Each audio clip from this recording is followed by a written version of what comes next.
Okay. Let's hear what. Here's one. Oh, it's only 5 minutes. That's not too bad. Without a family unit, the Soviet Union would have not have been able to last as long as it did. China would not be where it is. This is Caleb Maupin on what he reckons is the actual Marxist position on the family. Actual Marxist being Now. apparently. Neither would Vietnam or Cuba. So what's your thoughts on this?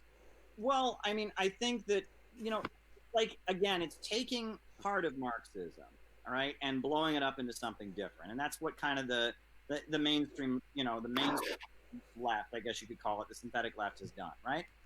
Here we go with the synthetic left again. You know, Marxism, if you read The Origin of the Family, Private Property and State by Frederick Engels, he does a very good job of kind of, overthrowing this myth, right? And I remember this, right? I mean, you'd see right-wingers that were against gay marriage. They'd have bumper stickers that say, marriage equals one man plus one woman, and then it would have a Bible verse, right? And I'd always go up to them. I'd say, it's interesting because Moses had, I think, hundreds of wives, and Abraham had how many wives? And, and then it's true.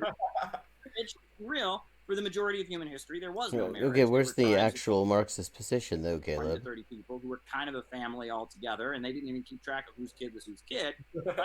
Then, with the origin of private property, you have the institution of marriage, and the marriage is a man and all of his slaves and all of his wives, right? And it could be however many he wanted, right? And then now, This is like practically a quote from the West Wing. For like 1,000 years, we have monogamy, and now we're starting to have gay marriage, right? And that Marxism, blows to bits the myth that there's a sacred, like one sacred way. Okay, this is better than one.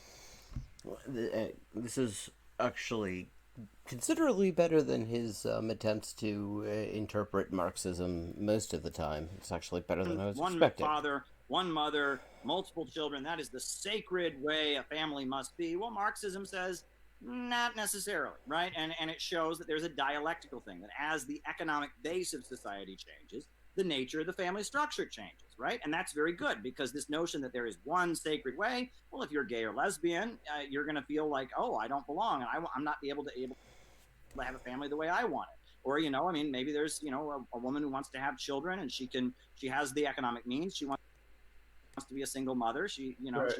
That Marxism says, well, this lie that is used by oppressive institutions, there's one sacred way it must be, not necessarily. And with gender, it does the same thing. It shows that gender expression is very different throughout history, right? Yes, and so what do you think Marx might say about the turf that you platformed and then defended having platformed, and all your transgender ideology bullshit? Some indigenous tribes had many different genders, and that in some cultures. See, okay, why the fuck didn't you say this to Jyoti Brar? Men act some ways, and in some cultures, men act very differently, right? And and that Marxism is good for that. Now, that's different though than a lot of the main.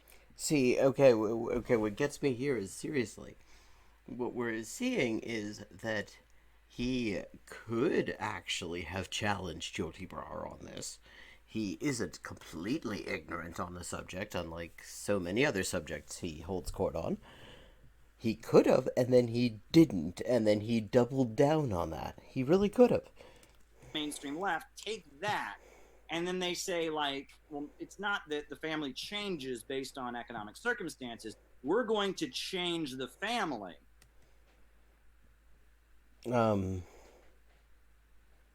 Okay, and this is, we're going to change the family. Okay, based on what we think is the more egalitarian way of doing things. Right. I'm not going to just let people live however they want to live, and recognize that this idea there's a sacred way of doing things is not. Yeah, where's your citation on that? Right. We're going to actively tell people they shouldn't have a family unit, right? We're going to actively tell people, if you take on a traditional gender role, you're inappropriate and you need to be... Right. Who's doing this? And that's a different kind of thing, okay? And people have the right to where's the examples of this? Live however they want in terms of a family. People have the right to express their gender however they want. But at the end of the day, right, that this idea that we should be actively deconstructing things, we should be mobilizing active deconstruction is very different than what Marx was talking about. Yeah, well, actually, I mean, he was actively deconstructing things, as you just pointed out. God, I mean, it's like he memorizes these things and only actually manages to parse them to a certain point. What the thing by Friedrich Engels? Yes, his name was Friedrich, not Frederick. First of all, yeah, that was deconstructing the concept of the family right there. And other people are, so what you're saying is he did it and now other people are doing it, and you're saying that they shouldn't do that because what, the material conditions? I think that's the right wing says it's a Marxist war on the family. I don't think it's that. I think it's that people have taken Marxism and run in a different direction. So he accepts the idea that there is a war on the family from what he calls the synthetic left. He accepts the right wing talking point, which is such complete bullshit, especially coming from right wingers. Direction. Right. And I think to that point, what we kind of see the kind of destructive mentality of a lot of the synthetic left and the people kind of LARPing as leftists. Yeah, people LARPing as leftists.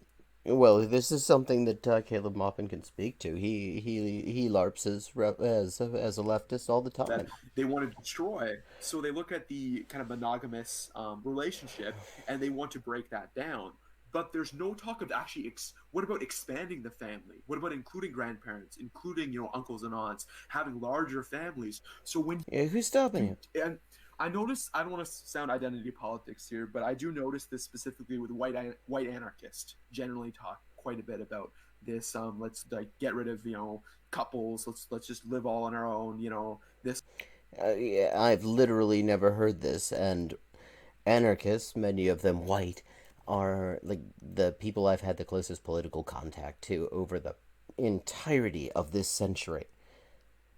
Where the hell is he getting this? What is Stuff? And the thing is, when you go to that message to colonized people who colonial institutions have tried to break up communities, tribes, families, when you go to people of a colonized background and say we want to get rid of the family, that is not a winning strategy. Yeah, and who's using that strategy? And you hear tons of people, specifically conservatives of ethnic minority backgrounds, discuss this, going, the left want to destroy families and to colonize people. That's a serious and it's complete bullshit. Like, if this is happening, could one of you come up with an example? See, I was beginning to worry that I wouldn't have anything to talk about here, because when he was recapping Engels, he actually wasn't completely wrong, although it did kind of. But then it turns out that he doesn't want people to continue doing what Engels did in the 19th century and continue analyzing it and deconstructing it now. Scary thing that people have dealt with for generations. And for many people, keeping the family together is seen as a sign of resistance against colonization. So when you hear some people on the left talking about destroying the family, that freaks people out. No, it's not destroying the family, first of all. It is not destroying the family. That's not the term. That's complete bullshit. I mean, there is discussion of abolishing the family, and that does not actually mean having everybody live completely individually and breaking up, these social units that exist in whatever form that they're taking. It means eliminating the economic coercion. In fact, the concept of abolishing the family, see, if he actually understood any of the shit that he reads, he would know that this idea goes back to Marx and Engels.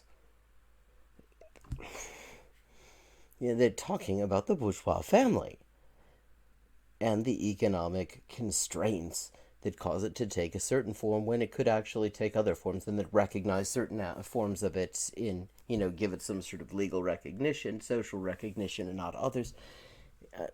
Nobody's talking about destroying the family. I mean, We're talking specifically about the nuclear family being the only model. It's not wrong to have that model.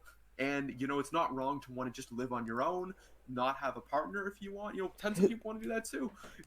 Who's telling you not But to? let's, instead of talking about limiting the family, let's talk about expanding it. And Like, what the? Seriously, where's this guy that's getting the any of message, this crap? you know. Who is he even?